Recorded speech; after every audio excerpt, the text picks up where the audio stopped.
Okay, Jake should have it now.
Okay, we're coming up on 1 minute.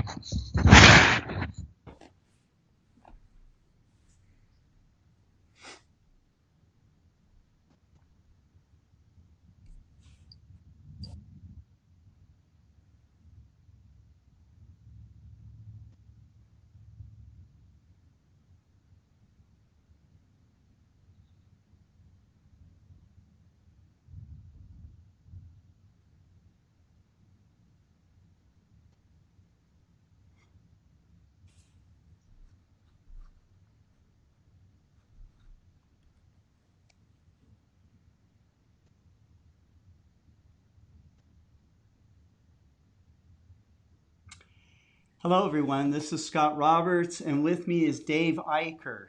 Dave is uh, with Astronomy Magazine. You know him from years and years with the magazine and in publications about astronomy for many decades.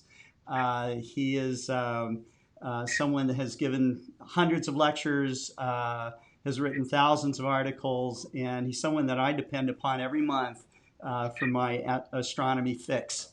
Uh, we're really pleased to have him here with us today, and he's going to be talking about his new book, galaxies inside the universe's star cities. And Dave, how are you today? Very well. Thanks so much for having me here, Scott. It's an honor and a pleasure to be with you, as always. Yeah, that's great. It's great. Before we really get started, I just, there was a couple of blurbs about the Galaxies book. I haven't been able to read it myself. I'm very anxious to. Definitely going to put in my order for one. But this one from Brian May, astrophysicist, rock star, founding member of Queen. He wrote, "I love this book. It represents a new giant leap in our ability to visualize the universe. Eicher's beautiful new presentation shows us for the first time evidence and pictures of an almost unimaginably vast swarm of galaxies along their immense diversity, stretching into space to the limits of our possible view. For me, reading Eicher's Galaxies was a shocking realization that I must now update my mental picture of the cosmos." I mean, this is incredible. That's awesome. That is awesome. And I know you know Brian May, and it's great that he interacts with the astronomy world as he does. And then Richard Dawkins, Emeritus Fellow of University of Oxford, wrote, "The natural history of the galaxies is majestic and deserves its own David Attenborough. In David Eicher, it may have just found him." Ladies and gentlemen, the incomparable David Eicher. I'm going to hand it over to you. Thank you so much, Scott. It's great to be here, and bless you for all of this. What I'd like to talk about tonight a little bit are galaxies. And this book, you probably can't see it. Nobody has a copy of it yet.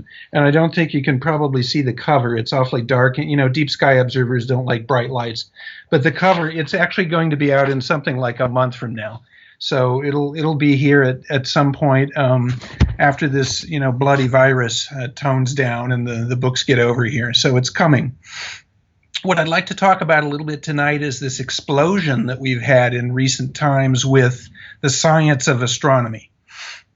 We're really living in a golden age of astronomical discovery and exploration, and that's no more true in many parts of astronomy than with galaxies. And this sort of last 10 to 15 years has really seen an explosion in our knowledge of details of the big questions of how these things work and what they are. However, I'd like to go back a little bit before 10 to 15 years for the moment to October 4th, 1923. That was a primitive time. It was also a time in the 1920s of astronomical discovery and of scientific exploration, particularly in the United States in Los Angeles. Los Angeles at that time was a city of about 1 million population. At Caltech, Robert Millikan won the Nobel Prize in physics for measuring the charge carried by a single electron and the photoelectric effect as well. Across town at that time in LA, Amelia Earhart was taking flying lessons, and a young cartoonist arrived in town with $40 in his pocket. That was Walt Disney. So this was really a time on the frontier in the West of astronomical discovery. One of the characters in Los Angeles at that time was a fellow named Edwin Hubble, who had grown up in Missouri, and he became a scholar and went to university and studied astronomy. He was very interested in what were known at the time as spiral nebulae, and he loved to photograph and study them. Spiral nebulae were these nebulae, gas clouds in the sky, of course, that had a spiral shape, and nobody really understood them. Most all astronomers at the time thought they were within our galaxy. The definition of what our galaxy was very much up for grabs, coming off of the great debate in the period of World War I at that time. So really, there was, no pun intended, a really fuzzy understanding of what these objects were. Well, to get back to October 4th, 1923, Hubble trekked up to Mount Wilson, his favorite place from the valley there at Pasadena, and set off on an exploration of taking some plates of spiral nebulae. One of them was the Andromeda Nebula, as you see here, M31. And he took a plate, although the seeing wasn't very good, he took it down to his office and studied it. And he was confounded because he saw some unusual stars in it. So he went back the next day and he took this plate here, which I'm showing, and he thought he found at first a nova. You can see up in the upper right corner of this, I hope you can all see it okay, is a set of tick marks and an N, which he thought was for nova, an exploding star which hadn't been there on earlier plates. This was exciting to him. However, he took this plate over the succeeding days back to his office and compared it with other plates and was dumbstruck with a realization there in his office. It was not a nova. It was not an exploding star of that type. It was a variable star. And in fact, it was a particular type. You can see he wrote VAR exclamation point in red on the plate. It was also a so-called Cepheid variable named after the prototype Delta Cephei, which has a very, very clear pattern of brightening and dimming, and its behavior, a Cepheid type variable, is very, very well known. So what that means is that astronomers knew how bright these variable stars are. And if you can gauge how bright they appear to be, you can derive distances. Well, this was the most famous plate in the history of astronomy, arguably, because Hubble discovered that the star in this fuzzy nebula was vastly farther away than anyone ever could have imagined. He thought it was 1,000,000 light years away, rather than something that was close to us in our so-called system of stars. It turns out that it's actually 2.5 million light years away, farther than Hubble realized. But with this plate, he discovered the nature of galaxies, and this was an incredible scientific breakthrough. In a single observation, he reset the cosmic distance scale. Of course, he didn't understand that it was quite as large as we do now, but he built this on the work also of several other earlier astronomers. Hubble sort of gets credit from everyone for discovering that galaxies are galaxies, which he did, and that they're moving apart from each other, which he didn't. Actually, a decade beforehand, V.M. Slipher at Lowell Observatory determined that the universe was expanding, and these spiral nebulae had redshifts. So the picture of what these objects were by the mid-1920s was coming together, that the universe was vastly larger than anyone had realized up to that point, and that it was filled with these giant star systems of galaxies that had stars and gas and dust in them. And the fact that they were all moving apart, some of them at very, very high speeds, meant that if you traced time backwards, this expansion would lead to an origin, and that the universe began with what we now call a Big Bang. So it was the 1920s when all of this story of cosmology and the story of galaxies really came together and started to make sense. However, I know, Scott, you're under a little bit of a tornado warning there. There's a little bit of a thunderstorm here, garden variety. I hope you don't hear too much thunder here, and God bless you, Scott. Let me know if you...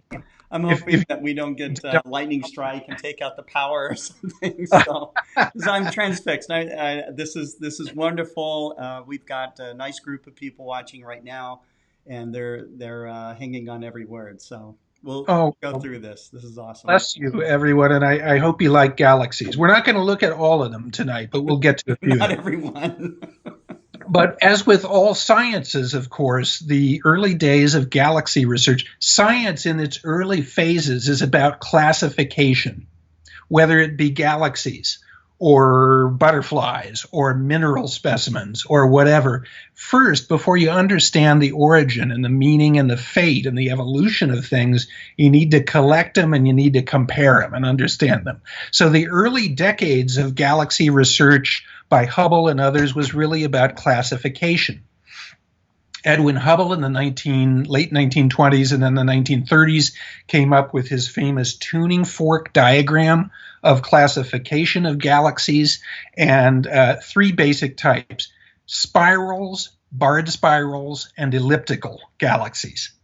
Spirals with that familiar shape, barred spirals with a bar going through the center of the galaxy and then spiral arms coming off of that bar, and ellipticals that were big fuzzballs. However, of course, as time goes on, science being a self-correcting process, and you always find out that the universe doesn't negate things that you really know as scientific laws, but it adds details to them.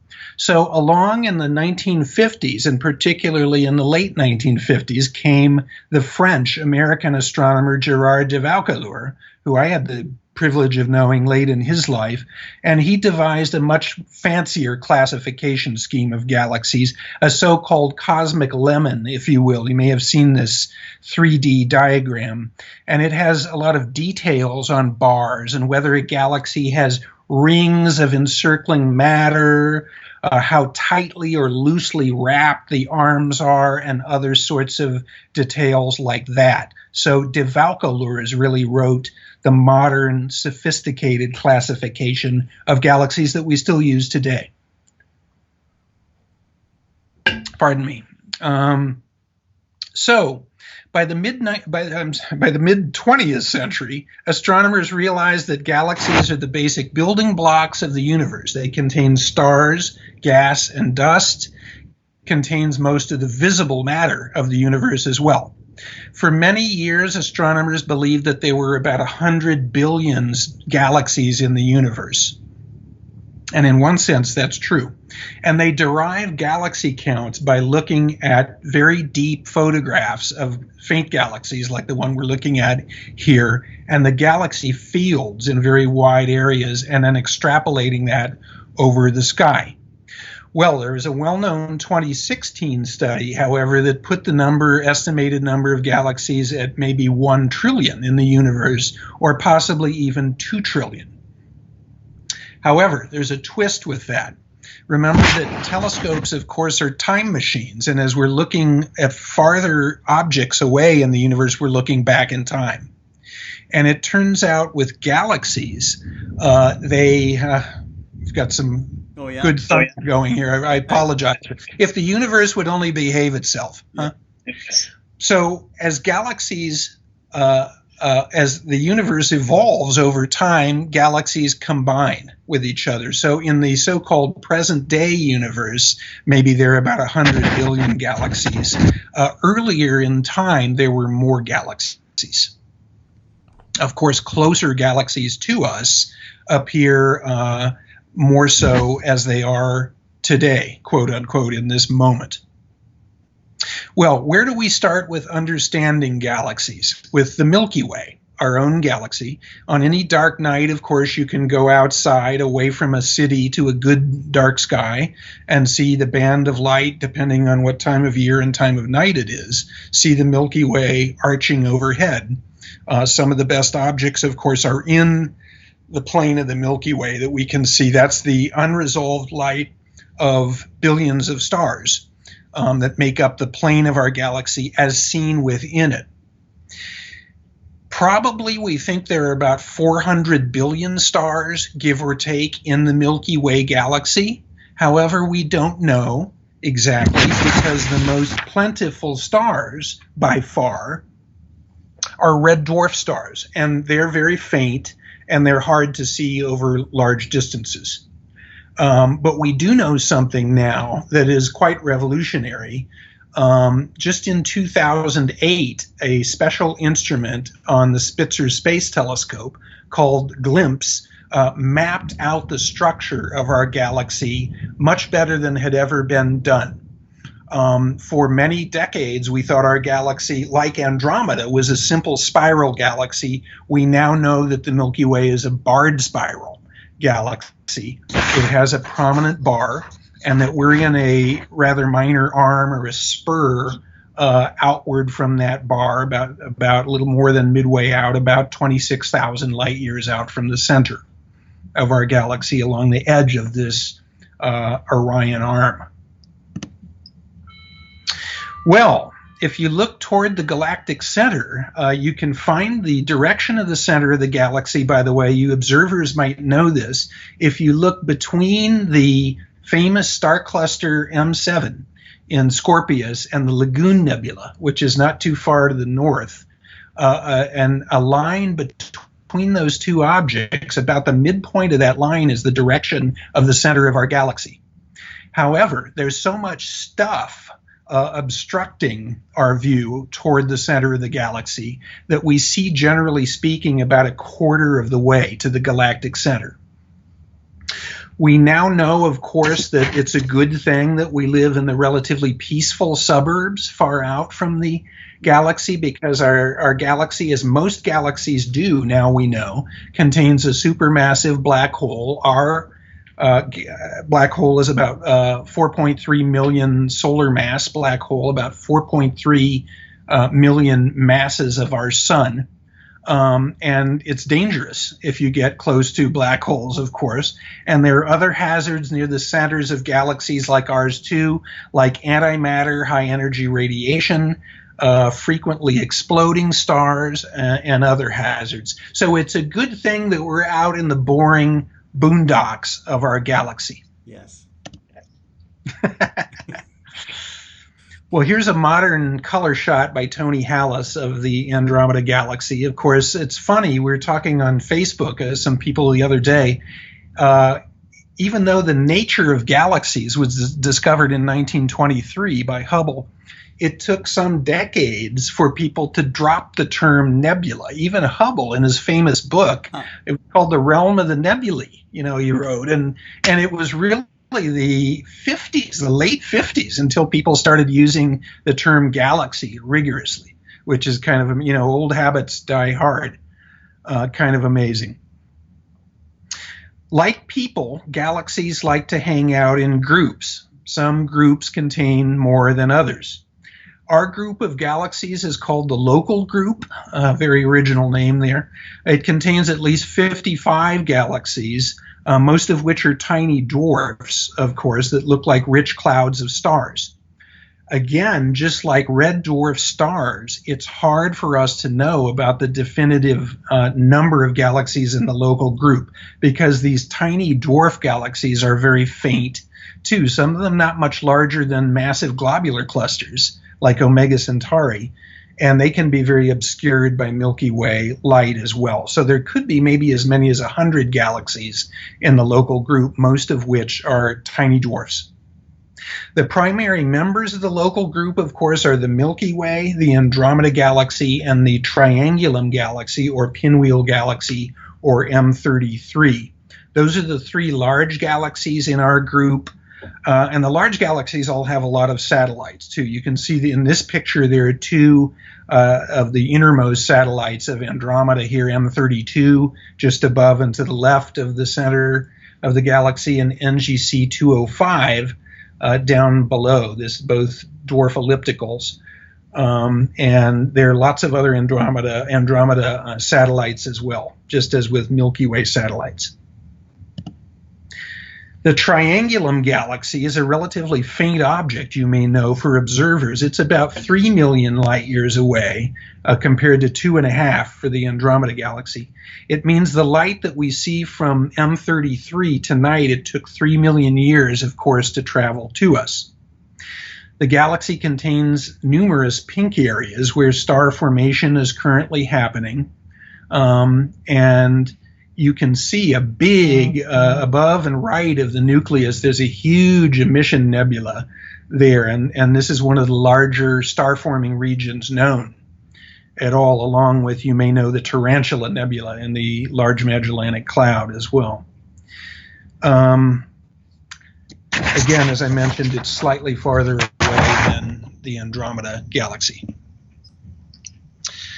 So, funny things can happen in space, although they're generally separated and moving apart in a general sense from each other, galaxies. They can also interact with each other, and there are a lot of interacting galaxies that you can see in the sky. These are the antennae galaxies here in Corvus, NGC 4038 and 4039. Local motions can send galaxies toward each other. Gravity, of course, pulls galaxies toward each other. And this especially happens in galaxy clusters and rich galaxy clusters, especially where they come together and will merge. And I won't give it away. I'll get to it later, I think. But we have a merger even in our own future, we believe. With another galaxy that I'll talk about. So the sky contains a lot of colliding galaxies that you can actually see with a small or medium telescope, which is pretty cool because things are so far away and so large in general that we're seeing, of course, mostly one cosmic still frame, if you will, in the ongoing movie of the universe. Okay, here's another interacting galaxy that is a good one. Over time, many galaxies merge to form larger structures. It's not a terrible thing. It's simply what galaxies do. They eat each other over time, and that's why there are fewer larger galaxies over time. Our own Milky Way formed roughly on the order of 9 billion years ago.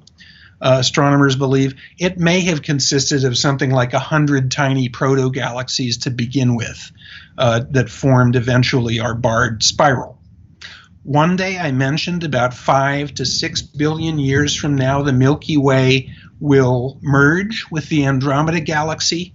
The Andromeda Galaxy is moving toward us at a fairly high velocity, but it's going to take a long time to get here, over 2.5 million light years. So 5 to 6 billion years from now, the Milky Way and Andromeda will merge, and our pal at Harvard, Avi Loeb, who did the study on this merger, named the resulting galaxy Milkomeda. As we move farther out into the universe, we're moving out into deeper and deeper space now with some of these images. We encounter larger and larger structures of galaxies now on bigger scales. The Virgo Cluster is the largest nearby big group, of course, of galaxies near us. In the springtime evening sky, you can see many, many nice examples with a small telescope of Virgo galaxies and in Coma Berenices and other constellations. It lies toward Virgo, mostly the nucleus of it in our sky, and it contains about 1,300 galaxies altogether. The median distance of the center of the Virgo cluster is about 54 million light years away from us. That's the biggest concentration of galaxies in our local universe. So that's something to keep an eye on as you can with your telescope. The Virgo cluster, of course, contains all types of galaxies, including one of the largest nearby galaxies. This is the giant elliptical galaxy M87. And I don't know if you can see it way down in the center of this big fuzzball. It may not be visible where you're seeing it on screen with this resolution, but there's a little tiny jet going up from the center toward the upper right of the center of this galaxy. Very, very small. I don't know if you can see that. Yeah, you can see but it. You can. That's the jet that is being ejected of material that's falling into the central black hole in this galaxy. And not all the material, the gas, stars, and dust, is going into the black hole. Some of it is accelerating at incredibly high speed and being ejected outward, and that's actually in this image, the material that's being ejected out from the central black hole. If we think that we have a nice black hole to brag about in the Milky Way, the galaxy M87 has a 3.5 billion solar mass black hole. Ours is about 4.3 million. So many factors larger in mass, the M87 black hole. And it's about, 120,000 light years across. It's not a whole lot bigger than the Milky Way. Ours is about 100,000 light years across. But it's spherical, so it's not just mainly a flat disk. So it has about 200 times the mass of the Milky Way. It also has a cloud of 12,000 globular clusters, these spheres of old yellow stars. And in fact, a lot of the points around the fuzzy halo in this picture look sort of like fuzzy stars, and those are actually globular clusters. Those are old stars that formed as the galaxy was actually coming down together, and some of those stars are older than the disks of these galaxies themselves. Okay, well, farther away in the cosmos lie even more exotic galaxies. A distant galaxy like this one, called the Einstein Cross, which you may know of, shows the universe acting as a lens, a giant cosmic lens. The faint galaxy in the center of this image bends the light actually from a much more distant quasar behind it, and it creates these four separate mirror-like images of one single star-like quasar that's exactly behind the nucleus of this galaxy. You can see the arms of the galaxy here. A quasar goes back, discovery of quasars goes back to 1963 and Martin Schmidt at Caltech, and they are the very energetic centers of very young galaxies, mostly very distant in the universe, that have very energetic black holes, and so they're spitting out a lot of material at very high energy from these very active black holes. The deepest images ever made of the universe are a series of images called the Hubble Deep Fields. This is the Hubble Ultra Deep Field, one of them, and they show infant galaxies less than 1 billion years after the Big Bang. Of course, as we look at more distant galaxies, we're looking back in time. So when we see a lot of little tiny blobs in this picture, this is 10,000 galaxies are in this frame, just a very small part of the sky, and a few stars. You can see a few stars in this image. They're mostly galaxies in this image, and the little tiny blue proto-galaxies in this picture are the little galaxies that came together and formed the larger, more normal galaxies later in the universe like ours. Well, this is an image of a famous quasar. We mentioned quasars, 3C273. It's the brightest quasar in our sky. And suddenly, these very high-energy objects puzzled astronomers in the 1960s. Quasi-stellar objects. They looked like stars, but they were incredibly far away and therefore incredibly energetic. And they puzzled astronomers for a long time, and all sorts of classes of these high-energy objects started cropping up through the 1970s and early 80s. BL Lacertae objects, Seyfert galaxies, other kinds of weird high-energy objects, distant objects. By the 1980s, however, astronomers began to realize that maybe these were all sort of related, the same sorts of high-energy objects that were powered by central black holes, but they were being seen at different geometries, and that gave them the appearances of different kinds of objects. They were all galaxy-like objects with black holes that were shooting out a lot of energy as material spun around the black hole and was accelerated. So it all made sense in the end, and science came together once again. And Einstein was right once again as well.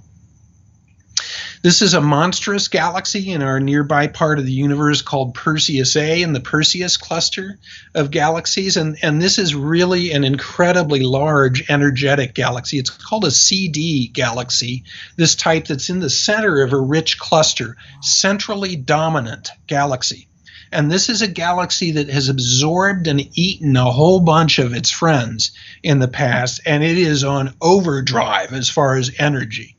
It's a hungry black hole engine going on here, and we see lots of emissions here from this galaxy. In fact, you can see streamers in this picture coming out as jets. Astronomers now understand that most all normal galaxies, except for dwarf galaxies, have a central black hole. Almost all galaxies, except for dwarfs, have a central black hole in their centers. But in the early universe, they're going wild, and there's a lot of material near the black holes falling in, and lots of stuff being dispersed chaotically and shooting out. Therefore, you have quasars and the whole rest of that song.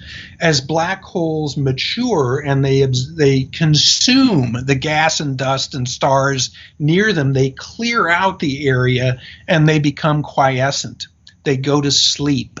And that's essentially what's happened with the Milky Way and many other normal galaxy central black holes.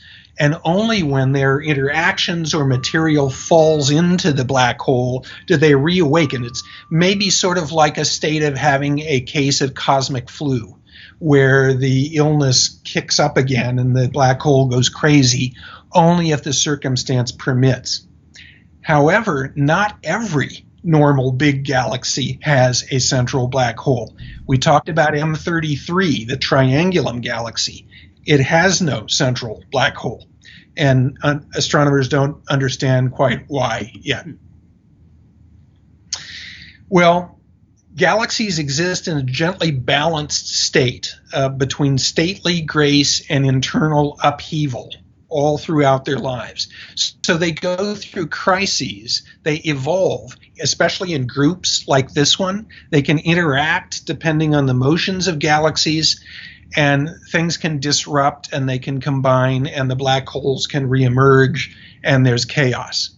So watching them, again, we only see one frame at a time, but lots of interesting things are happening in this big cosmic movie. Eventually, our stately barred spiral Milky Way may end up looking something like this. This is well known to southern sky observers, this galaxy, Centaurus A. It was named A, and Perseus A was as well, because they're intensely loud radio emitting sources because of the black hole in them.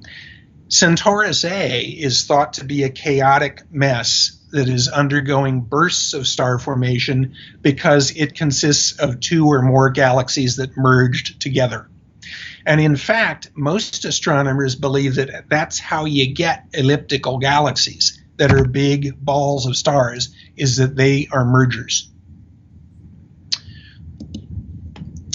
Many of you have heard of cosmic inflation. This is our friendly Whirlpool Galaxy here, familiar to many of you, I'm sure. And this little galaxy off to the lower right is actually, and this is an interaction, this is a galaxy that is moving along at a higher clip relative to the central bluish galaxy, and actually drawing one of the main galaxy's arms off of it. So here, M51, the Whirlpool Galaxy, is an easy interacting galaxy to go out and observe.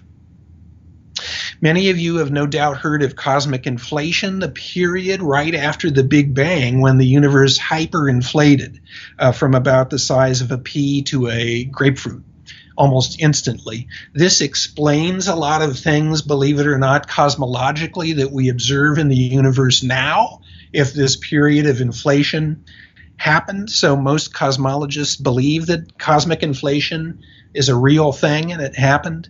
But cosmic inflation means one really funny thing among many, that the universe that we see is not nearly the whole universe. In fact, the universe could be infinite, which is a talk for another time. Let's set cosmic inflation aside and say that the universe that we can see, the visible universe that we can see, is the whole universe, even though it may not be. Very conservatively, though, even if it is, there are at least something on the order of 10,000 billion stars in the universe.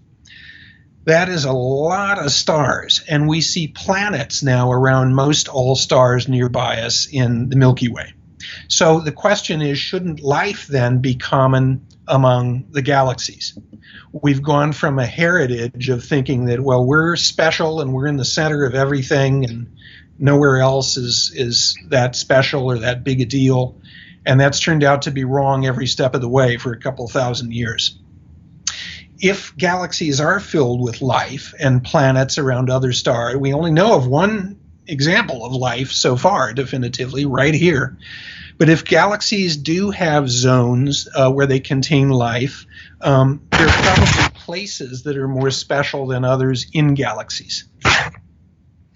Rocky worlds would offer the best hope, we think, like Earth, even with the thunderstorms and the tornadoes. And this probably means metal-rich stars are more likely to host life. A galaxy like the Milky Way may have a habitable zone that's friendlier for life, mainly in the spiral arms and maybe something like 10,000 to 30,000 light years away from the center because of the physics and the chemistry going on in the disk. So we may be on the sort of outer part of our galaxy that's really livable. Farther out may mean fewer metals in the galaxy, and farther in may mean much greater dangers. But as a conclusion, I don't know, Scott, if we're going to have any questions or not. We'd be happy if there are any questions. That would be terrific. If not, we'll just say that even 97 years after Edwin Hubble's discovery, we've only just begun to understand galaxies. We understand much, much more about galaxies in the last 10 to 15 years than we ever have, but we certainly don't have all 100 billion of them cataloged yet, and there are many, many exciting discoveries to come. So Scott and everyone, thank you so much. And let's hope that when it's not raining and not pitching tornadoes at us, we can go out and observe again. Yeah. I started to hear the thunder back here and everything, and I can hear it through your sound system as well. David, thank you so much for spending your evening with us. It's great to hear from someone that understands our universe so well and is able to be at the forefront with all the information that comes through to Astronomy magazine. So I look forward to having you on again sometime. And, thanks once again. I don't think we have any questions. I think they're still all trying to absorb what you said. Okay. Okay. Thanks so much, Scott. I appreciate it. And take care, all of you. All right. Take care, everybody. Stay safe. Bye-bye.